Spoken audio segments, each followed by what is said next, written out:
আসসালামু আলাইকুম। আমার নাম মিফতাহা। আমি একটা কবিতা আবৃত্তি করতে চাই।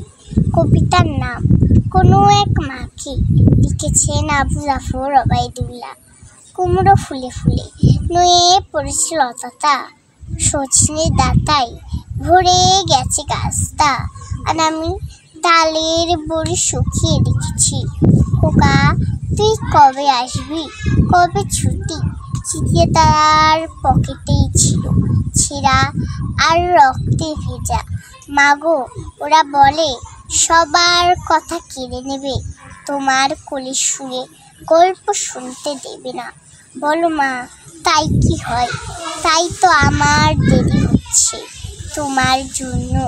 কথার ঝুড়ি নিয়ে তবেই না বাড়ি ফিরবো।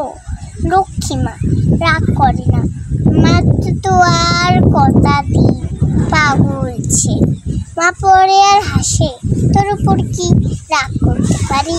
নারকেলে চিরাকোতে উড়কি ধানের মুরকি ভাজে, এটা সেটা আরো কত কি। তার কাজে বাড়ি ফিরবে ক্লান্ত খোকা।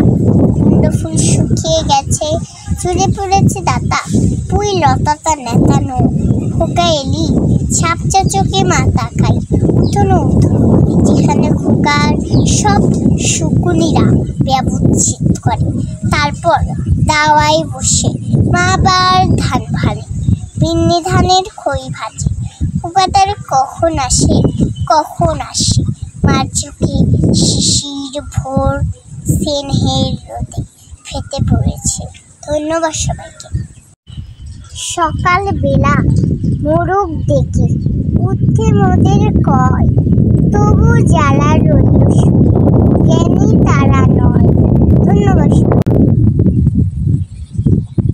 শোনেন শোনেন দেশবাসী, শোনেন ভাই বোন, শোনেন শোনেন দেশবাসী, শোনেন ভাই বোন।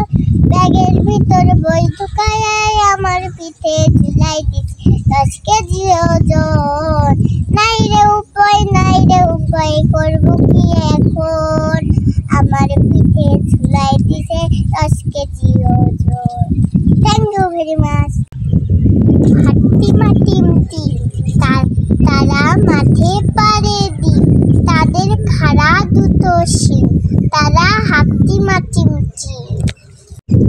আই সবে আই বলবো আজি, মতভেদ অন্তরে আলিয়াজ, তবে কি বা ইমানদের ওই প্রান্তরে। ধন্যবাদ।